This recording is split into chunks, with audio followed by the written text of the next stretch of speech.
না ভাইয়া মোর দ্বারা লাগে না কে কি সে তো আসলে বিদেশ ছাড় দিয়েছে মোর লাগিয়া তাই মোর হালাইয়া তুই আবার যাইবে কা বিদেশ। এবার মারজানদের বাড়ির যে কাজের বুয়া রয়েছে সেই হাবুকে জানিয়ে দিবে যে মারজান আসলে কোথায় আছে। বিস্তারিত জানতে সম্পূর্ণ ভিডিওটি দেখতে থাকুন।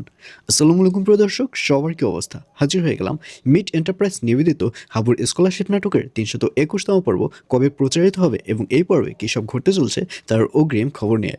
অলরাইট, এই পর্বটি আরও বেশি ইন্টারেস্টিং হতে চলছে, কারণ ডক্টর শহীদকে দেখা যাবে সে হাবুকে জিজ্ঞাসা করবে যে মারজানের বাড়ির কোনো আত্মীয় স্বজনের নাম্বার হাবুর কাছে আছে কিনা।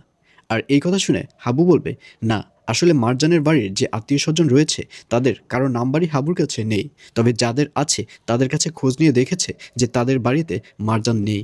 তখন ডক্টর শহীদ বলবে সে আবার অস্ট্রেলিয়া চলে গেল কিনা। তখন হাবু বলবে, না, অস্ট্রেলিয়া কেন যাবে, সে তো আমার জন্যই অস্ট্রেলিয়া থেকে ফেরত এসেছে, এখন আবার অস্ট্রেলিয়া কেন যাবে।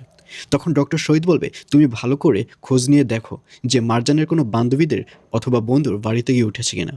আর এই কথা শুনে হাবুকেও দেখা যাবে সেবার মারজানের যে বন্ধু বান্ধবী রয়েছে তাদের বাড়িতে খোঁজ নেওয়া শুরু করে দিবে। আর অন্যদিকে এবার সেকেন্ড চেয়ারম্যানকে দেখা যাবে বাবলু যে আত্মহত্যা করেছে এটি অন্যভাবে নিয়ে নিবে। সেকেন্ড চেয়ারম্যান গ্রামের সবাইকে বলবে যে রবি মেম্বারের মেয়েকে বিয়ে করতে চেয়েছিল বাবলু, কিন্তু বাবলুর বাবা এই বিয়েতে কিছুতেই রাজি না, যার কারণে বাবলু আত্মহত্যা করেছে। এই ব্যাপারটি বলে ধামাচাপা দেবার ট্রাই করবে সেকেন্ড চেয়ারম্যান। তো ভিউয়ার্স, জানিয়ে দিচ্ছি এই পর্বটি কবে প্রচারিত হবে। হাবুর স্কলারশিপ নাটকের 321তম পর্ব প্রচারিত হবে আগামী 14 তারিখ, অর্থাৎ 14ই জানুয়ারি বুধবার রাত 7টার সময় শুধুমাত্র মিট এন্টারপ্রাইজ ইউটিউব চ্যানেলে।